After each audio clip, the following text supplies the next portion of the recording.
Welcome back to our build series featuring the Oxy 3 Terrac Edition. I'm not sure how much of... well, it doesn't matter. Okay, so today I'm not actually going to build anything. This is going to be a short video. And I have a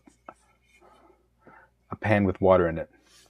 It will make sense soon. I've also got some disposable gloves and waterproof sanding sponges. Now, several videos ago, when I was building the Il Goblin Pro, I mentioned that carbon fiber frames for RC helicopters are usually very sharp. But I didn't show. I think I even mentioned that I was going to sand them, but I didn't show that. So into the water they go. Now this has the bearing in it, so I'm not going to put that in the water directly. Anti-rotation and whatever these things are, I'm not sure.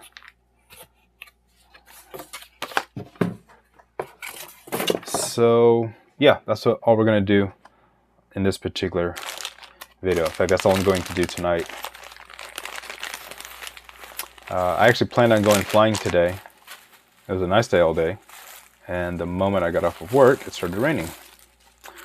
Like a tropical rainstorm. I was hoping it would end quickly like a tropical rainstorm does, but it just kept raining, so that's that. That's okay. It's supposed to be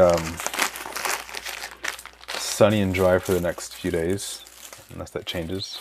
So yeah, El Cheapo disposable gloves. These are not for keeping my hands dry, rather the water's for two things. Or one thing. The water and the gloves are for one thing. You do not want to get carbon fiber dust in your lungs, so that's what the water's for. So as I'm sanding these, if the water's going to keep it from creating dust in the air and breathing it in. Super bad. Do not do. In fact, if you don't have a way to do this in water, which I can't imagine how that would be, but you want to do this carefully to the point where treat it like asbestos, essentially. If it's wet, it's safe. If it's dry and in the air, it's deadly. Literally deadly. Do not breathe in carbon fiber dust. And then the gloves, you also don't want a carbon fiber splinter. That is bad news. But we're not going to go super aggressive. Now, as dangerous as that is, I'm not going to be going crazy with this. So I want to, let's see, I've got 2,000, that's pretty fine. 400 may be a bit too coarse. 600 might do it. All right, we'll set that to the side. Now, all I'm going to be doing here is knocking off the edge. This is really awkward. Normally I would do this in a sink or somewhere, but this kit is so small, I thought this shouldn't be a problem here. Now, when you read the manual on these, actually let's find that real quick. I haven't looked at this yet, but I bet it will say this. Almost all these manuals do. We'll get to the frame sides. Okay, carbon fiber parts. Oftentimes it'll say deburr the carbon fiber. That's it. And that's fine. And if you know what that means, super duper. This doesn't seem to say that. Most modern RC helicopter kits will say deburr the carbon fiber. Now, it's great they add that, but that doesn't really say very much. In fact, with one sentence, deburr the carbon fiber, usually it's just one little bubble. Very easily overlooked. And the reason why you want to do that is when you're building it, well, like I said, you don't want carbon fiber splinters. And once it is built and finished, well, this carbon fiber is extremely sharp. Why that is carbon fiber plates like this are 100% going to be cut with a CNC router, which is extremely precise and is going to leave an incredibly sharp edge.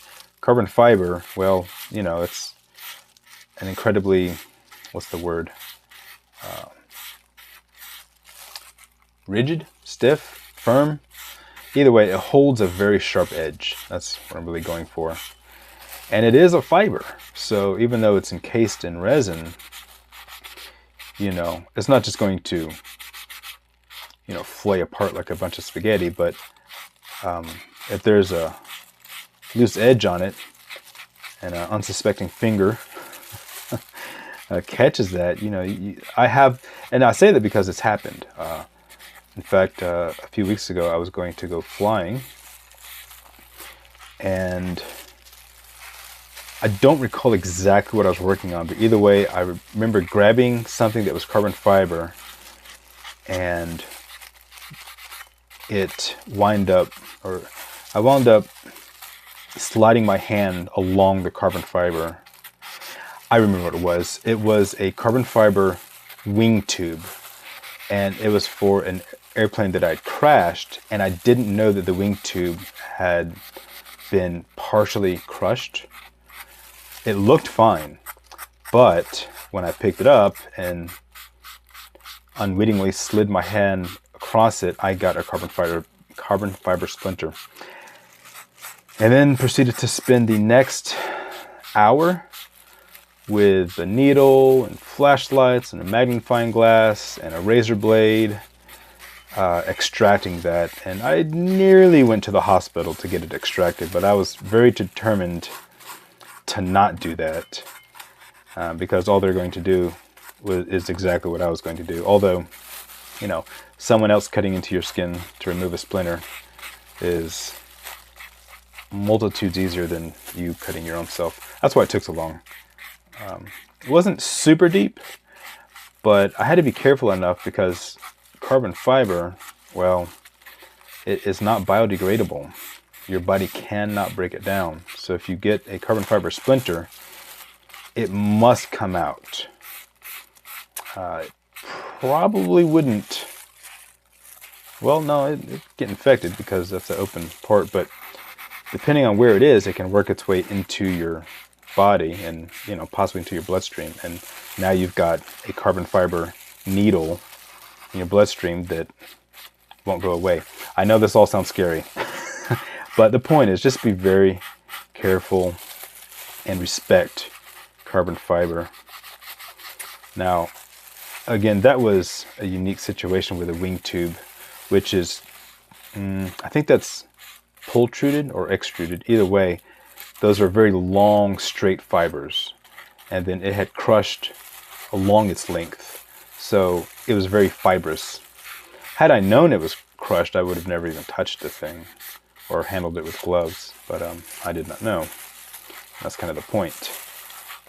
So I'm sanding every single edge on here.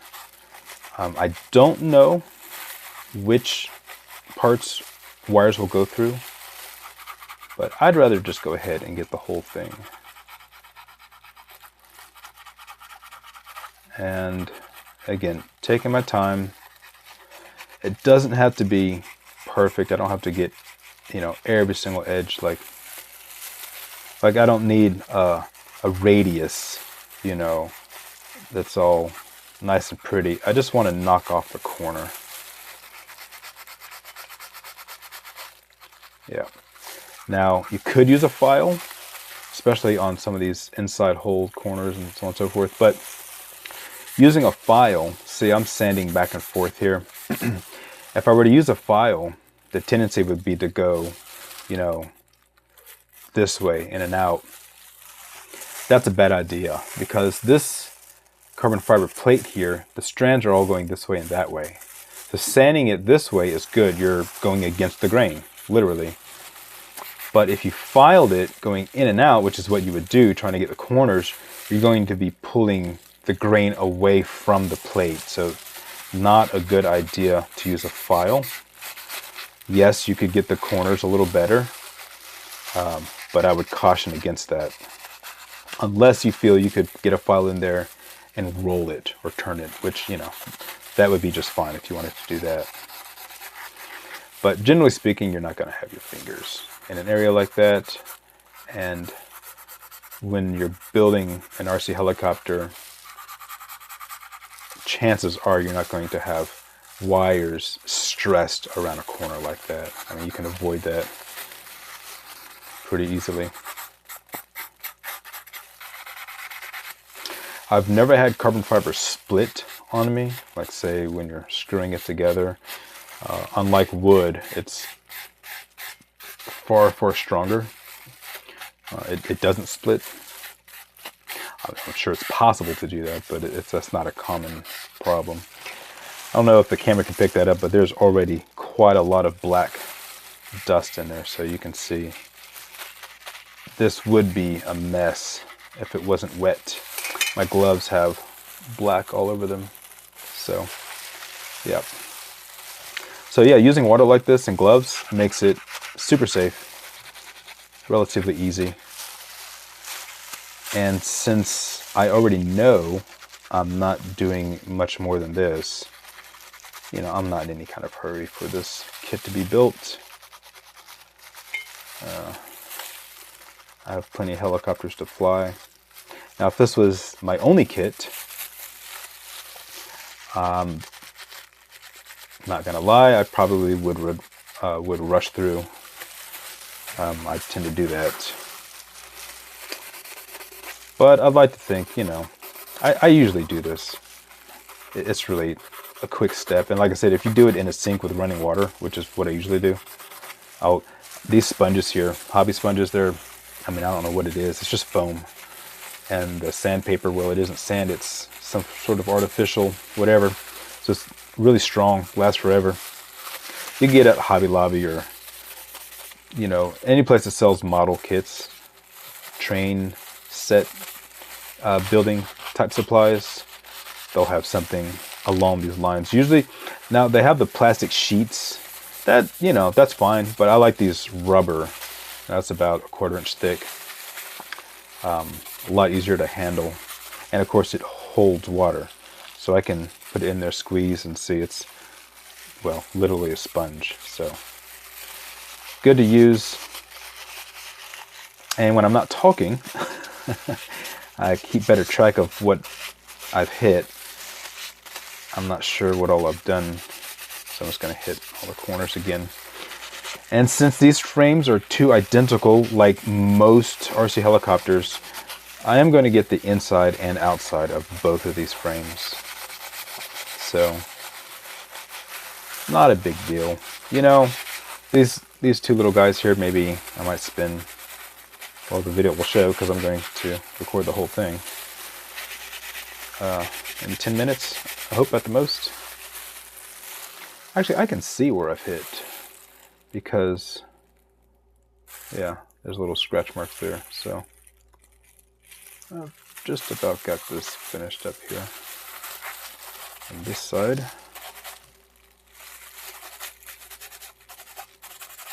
And, you know, if I miss a little bit, I'm not too worried about that. Some of it you can tell. So this open part here, this is where the main shaft will go, and there'll be aluminum that screws in right here, the main body. So, you know, I'm not worried about this. This is going to have aluminum or plastic right behind it, so nothing's going to go in between there. So, you know, these open parts here, so that's where the main gear is going to be. You know, you're not going to have your fingers in there, but, you know, front part where the battery goes, you know, you'll have some wires there. Part back here where the servos will go, you know, knock that down a bit. Like I said, if you didn't do this at all, it'd probably be fine. At most, typically, you'll get a little scraped finger here and there. And then you might notice an area where the wires scuff. And then, you know, what I did in the past before I learned to do this, I would put some sort of tape where the wires would go past. And I thought that was pretty handy until I realized one day, well, you know, it may not weigh much, but still you're adding material. And, well, this isn't going to take away much, but doing this, you're removing material. So, that's good. All right, get that totally wet. I will throw that to the side for now. Now the piece, I might finish the other side off camera, but the piece with the aluminum, I do not want to get that bearing wet. I mean, if it gets a drop of water, it's not going to implode. But I can be careful. It's just the tail skid that I want to get here. And I will kind of get a fresh part of it. I'm going to bear down on that a little bit. Sorry for all the crinkly sound. I'm sure it's very ASMR. It's unintentional. Alright, so I want to keep track of what I hit here, because one, I'm being aggressive, and two, I just want to be careful not to get that bearing wet. So that's one side of the back of the tail fin. Make sure there's enough water there.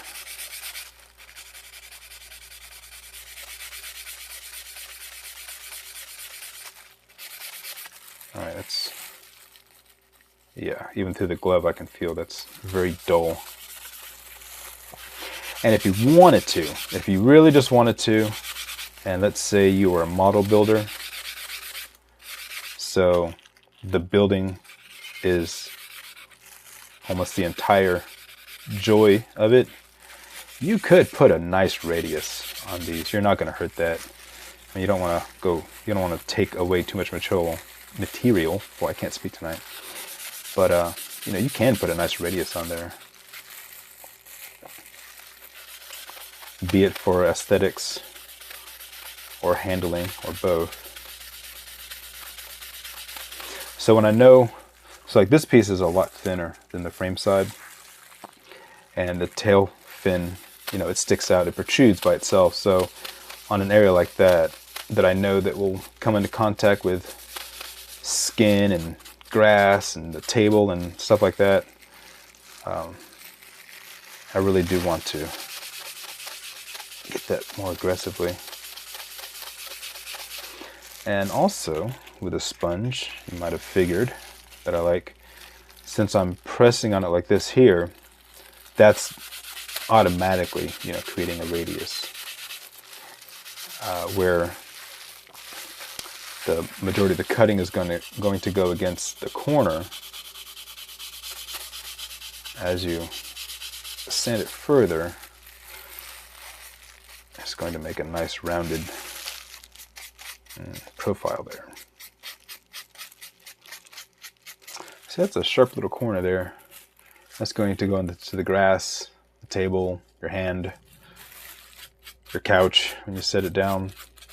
So that corner does no good to the helicopter whatsoever in any way, shape, or form. So, you know, I'm not going to worry too much about it because this is a small helicopter. If it was a larger helicopter, I would take that corner almost completely off and just round it completely. Because, I mean, that's just a little murder spot. That's no fun. But a little guy like this, you know, it's not going to be unwieldy that I'm worried about getting stabbed. Although, watch it happen. If it does, I'll let you know. So far, I've kept that bearing dry. I'm trying to think how I'm going to reach this side. I guess we'll do it like this. So I'm keeping the bearing up in the air so that the water runs away from it instead of down. So the screw holes here along the long edge there, so that'd be against the boom right there, so not really worried about that. Really just this part that protrudes, like so. Really want to take off as much corner as I can bear to do patiently. You know, one of these days I'll remember to set that screen time off, because I'm using some of its illumination. It's not just for the camera, it's actually for my site here. I've got 2 overhead lights, a light on the side, a light on the camera, and the computer screen. I could probably still use a head-mounted light. Okay, I think that is good for that. I'm going to throw that aside. And then the anti-rotation bracket, which that, you know, that's another protruding part. It sticks up out of the canopy. And when you pick up the helicopter, most pilots tend to pick up by the blade grips. Not by the blades, but by the blade grips. And the closest thing to the blade grips is the anti-rotation bracket. So it's very common to come into contact with that. Not to mention the canopy itself will saddle the anti-rotation bracket. So knocking off the edges here will help prevent scuffing and tearing from repeated, removal of the canopy.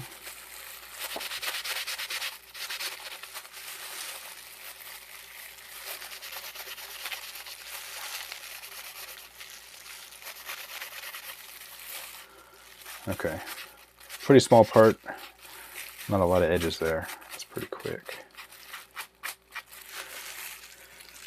All right, so that's tedious. I'm going to give my fingers just a break. Now, like I said, I've got a whole bag of these cheap gloves here because I literally just sat down and started working on this. I did no prep other than grab a pan and wash it, put water into it. I wanted to look at these.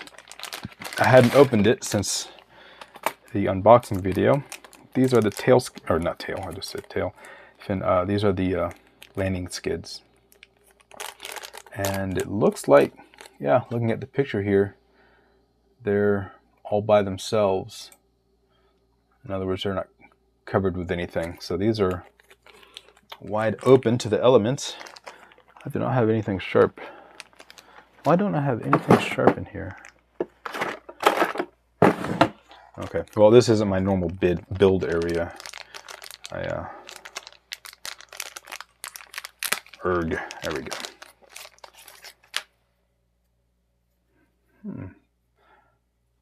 For a moment, I almost thought they had a radius on them, but now I mentioned at the beginning that they're 100% all cut with a CNC, and this probably is. There's one other way that these are cut. And I'm not in the industry of producing these, so I couldn't tell you for sure one way or the other. But they can also cut this with water jet. Again, I haven't the slightest idea which is more expensive to do. With water, of course, you don't have bits that wear out. But I'd have to imagine that a water jet machine isn't cheap at all. So, 6 of one, half a dozen of the other.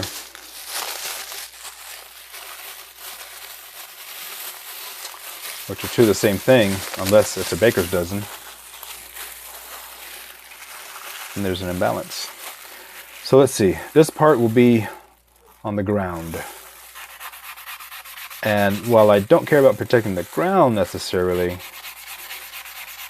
that fraying issue that I mentioned could be a cause. So if this has a sharp edge, and as the helicopter spools up, helicopters tend to bounce around a little bit as their blades will swing out and stabilize, so the helicopter body.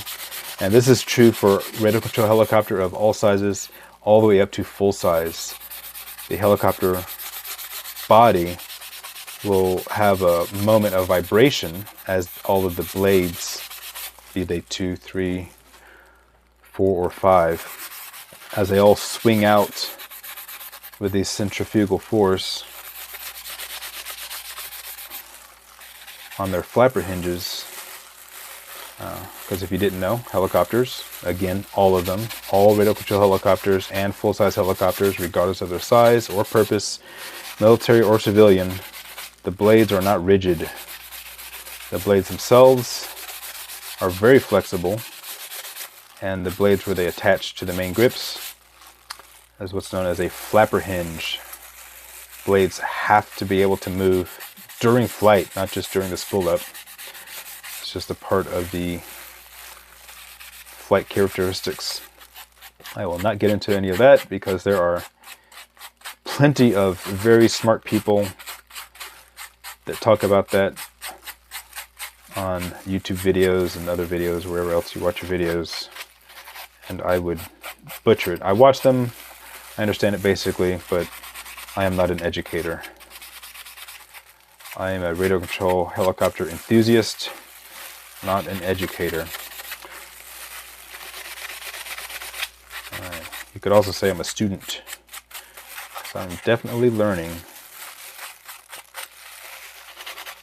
But I happen to enjoy this enough that I thought, you know, there might be just a handful of people that might see what goes into this.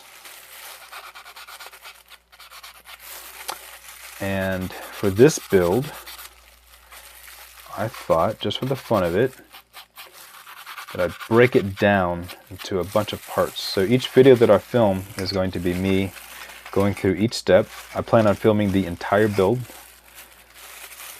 every single screw, nut, and bolt.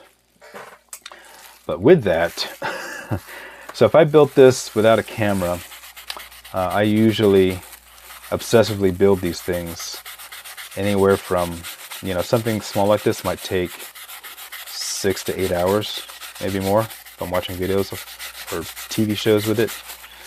Like I might binge something on Netflix while I'm building. I've finished entire, like, you know, one season of something, or like a limited series that's 8 hours long. I've finished something like that, building a helicopter like this. And the larger ones, surprisingly, can go a little quicker. Not all the time, but sometimes they do, because, well, they're less tedious and the bigger parts are easier to handle.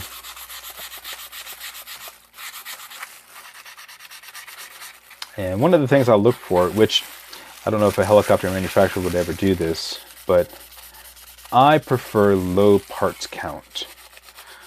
It's not only easier to build and maintain, but if you were to crash it, I'm not going to say any brands here, because it's not about brands, it's about design and whatever. But I've had some helicopters that I still own, that after I've crashed them and go through the parts list. So after you crash a helicopter, you know, you start taking things apart, see what's broken, and then go to the manual and find all the part numbers to what's broken or maybe broken or suspect, and you replace them. Well, some helicopters you're ordering, you know, 50 some odd parts for a seemingly small crash. And other helicopters, I've had big crashes and bought, you know, 10 parts.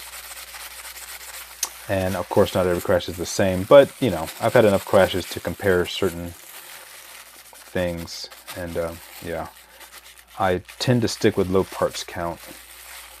It's not necessarily a money thing, but when you crash something that you really want to fly, like say for instance you only have 1 or 2 helicopters, especially if you're just starting out, you know, you're not going to have like 10 helicopters in your hangar.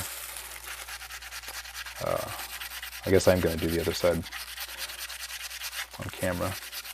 But yeah, if you only have 1 helicopter or 2 and you crash it, well, that means you're going to be fixing it before you can fly again. And I think pretty much all RC pilots can tell you that it's not so much the money or even the time, but it's just you want to go fly. So however long it takes you to get that thing back in the air, that's the annoying part. And I have owned, built and crashed and rebuilt and flown a Line, an SAB, and I haven't flown this Lynx yet, but this is my first Lynx, and a couple of off-brands. I mentioned an ALZRC, which is retired. I still have it. It's not crashed, I just lost interest. What else? Taro. I know I've got more. Got some Goose Sky. I don't have any OMP yet, but I will. I've got that Steam. Got one of the Steam helicopters. I've never crashed it. And I don't know, I probably have a couple more that I'm not thinking of. Most of my helicopters are the SAB Heli Division. And one day, I don't know if anyone says specifically, especially if anyone wants to see them, I might do a hangar review. I've never done one of those. I've shown a few of my helicopters in one sitting, like at the field when I was flying that day, but I've never like gone through all of my helicopters at one time and shown all of them. Maybe that's something I'll do one day. I think you can tell I'm getting bored of this already. So, I'm almost done. Like I said, it does not have to be perfect. I just want to make sure I hit all the edges, all of the sharp corners, which, okay, that's pretty good. This little guy, that's the problem with these little things too. Got a lot of corners on them. With a larger one, I think it's easier to get away from corners, just working with more material. These little guys, I mean, it is what it is. There's only so much designing you can do on something that's, you know, the size of the palm of your hand versus a 700 size helicopter, which the frame side is, you know, the size of your entire arm. Okay, I'm good with that. I might check it out a little bit more, but that's all I'm going to do on camera. I think I just flung water on my keyboard, but that's okay. It needs a good cleaning anyway. This, I don't know what this is, but I can tell even just by glancing at it through the bag that it does not need it. I do want to look at it still though. Let's see. I don't know if this is part of the battery holding system. Oh, I see. This is what the landing gear attaches to. So, like so. And this is going to be an interior part. So yeah, I don't need to touch that at all. I like how it's very loosely. The screws are not tight at all, but they're just there. What's nice about that is, instead of them being in a bag that's labeled somewhere, which, you know, that's on one hand nice, these screws, even though I have to take them apart and put them back in, we know exactly which screws to use. So that's really nice. So I'll take that out, those two, and that's aluminum. So I'll put Loctite on there, screw it back in, boom. That eliminates another bag and it simplifies the step. I don't have to guess what size screws. You know, some of these helicopters could have, you know, 80, 100 screws. I mean, it's just nuts. Even just one part, 1, 2, 3, that's 6, 8, 10, 12, that's 16 screws just on this tiny part. So, in any case, I think we'll stop there. I'll check some of these edges off camera.